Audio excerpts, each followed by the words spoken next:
ഇപ്പോൾ ചാവക്കാട് ബിനോ കുവൈറ്റിൽ മരിച്ച ഒരാളാണ്.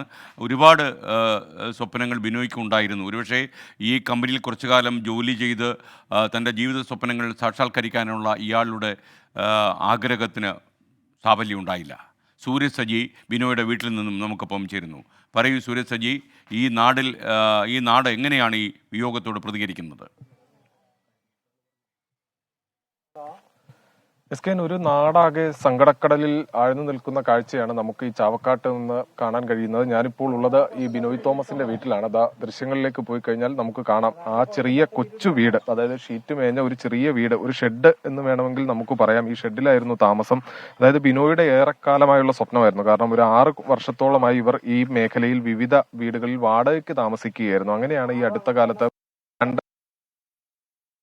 ഈ ഷെഡ് പോലെ കിട്ടിയ ഒരു വീട്ടിലേക്ക് താമസം തുടങ്ങിയത്. അതും ഏറെ ആഗ്രഹിച്ചായിരുന്നു ഇങ്ങോട്ടേക്ക് താമസം മാറിയത്. അതിനുശേഷമാണ് ഈ ബിനോയ്, അതും ഇപ്പോൾ നിർമ്മിച്ചിരിക്കുന്ന ഈ ചെറിയ വീടിന് പോലും 1 ലക്ഷം രൂപ വായ്പ എടുത്തിരുന്നു എന്നുള്ളതാണ് നമ്മൾ സംസാരിക്കുമ്പോൾ പറയുന്നത്.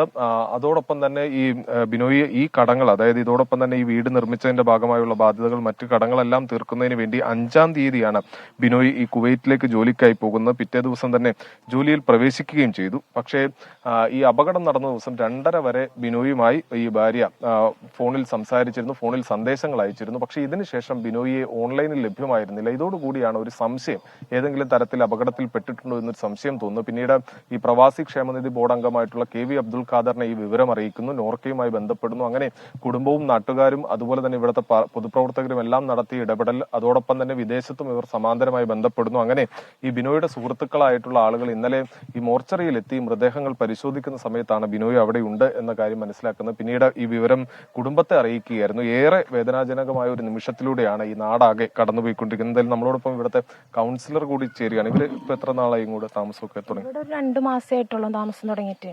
ഒരു ടെമ്പററി വീടെന്നേ പറയാൻ പറ്റുള്ളൂ.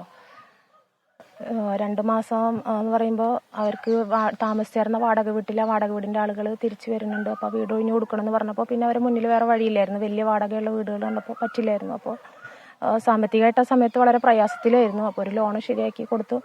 അങ്ങനെയാണ് ഇങ്ങോട്ടേക്ക് താമസം മാറുന്നത്. പക്ഷെ അത് തന്നെ പൂർത്തീകരിക്കാൻ വേണ്ടി കഴിഞ്ഞിട്ടില്ല. അപ്പോൾ ബിനോയിന്റെ ഏറ്റവും വലിയ സ്വപ്നം എന്ന് പറയുന്നത് ഒരു വീടായിരുന്നു. അപ്പോൾ ആ ഒരു വീടെന്ന സ്വപ്നം യാഥാർത്ഥ്യമാക്കാൻ വേണ്ടിയിട്ടാണ് ഇപ്പോൾ കുറേ ട്രൈ ചെയ്തിട്ട് ആദ്യമൊന്നും ശരിയായില്ല, വിദേശത്തേക്ക് പോകാൻ വേണ്ടിയിട്ട്. ഇപ്പോഴാണത് ശരിയായത്. അങ്ങനെയാണ് ഇപ്പോൾ ആൾ പോയത്. ആകെ 4-5 ദിവസമല്ലേ ആയിട്ടുള്ളൂ ഇവിടുന്ന് പോയിട്ട്. ഇങ്ങനെ തന്നെയാണ് സ്കീൻ. എന്തായാലും വലിയ സ്വപ്നങ്ങളും പേറിക്കൊണ്ട് വിദേശത്തേക്ക് പോയതാണ് ബിനോയ്. വലിയ സന്തോഷത്തോടു കൂടി കുടുംബം യാത്രയാക്കി. പക്ഷേ ബിനോയ് സന്തോഷത്തോടു കൂടി മടങ്ങി വരുന്നത് കാത്തിരുന്ന കുടുംബമാണ്. ആ കുടുംബത്തിന് മുന്നിലേക്കാണ് ഇപ്പോൾ ഈ ബിനോയുടെ ചേതനയത്തെ ശരീരം വരുന്നത്. എന്തായാലും മൃതദേഹം ഒരു 12 മണിയോടുകൂടി ഇങ്ങോട്ടേക്ക് എത്തിക്കാൻ കഴിയും എന്നുള്ളതാണ് നമ്മൾ പ്രതീക്ഷിക്കുന്നത്. അതിനുശേഷം ഒരു 2 മണിക്കൂർ, അതായത് ഇവിടെയുള്ള ആളുകൾക്ക് കാണാൻ അവസരം ഒരുക്കുക. അതിനുശേഷം കുന്നംകുളത്തായിരിക്കും സംസ്കാര ചടങ്ങുകൾ അടക്കം നടക്കുക. എന്തായാലും ഈ തിരുവല്ലയിലാണ് ബിനോയുടെ വീട്. കുറെ കാലമായി വിവാഹശേഷം ഇവിടെ സ്ഥിരതാമസമാക്കുകയായിരുന്നു. എന്തായാലും തിരുവല്ലയിൽ നിന്നടക്കമുള്ള ബന്ധുക്കൾ അല്പസമയത്തിനകം ഇങ്ങോട്ടെത്തും. ഇവിടെ എത്തുന്ന ആളുകൾക്ക് ബിനോയുടെ മൃതദേഹം കാണാനുള്ള അവസരം ഒരുക്കുക. അതിനുശേഷം ഈ സംസ്കാര ചടങ്ങുകൾക്കായി ചാവക്കാട്ട് നിന്ന് കുന്നംകുളത്തേക്ക് മൃതദേഹം കൊണ്ടുപോവുകയും ചെയ്യും. ഓക്കെ, സൂരജ് സജിയാണ് നമുക്കൊപ്പം ചേർന്നത്.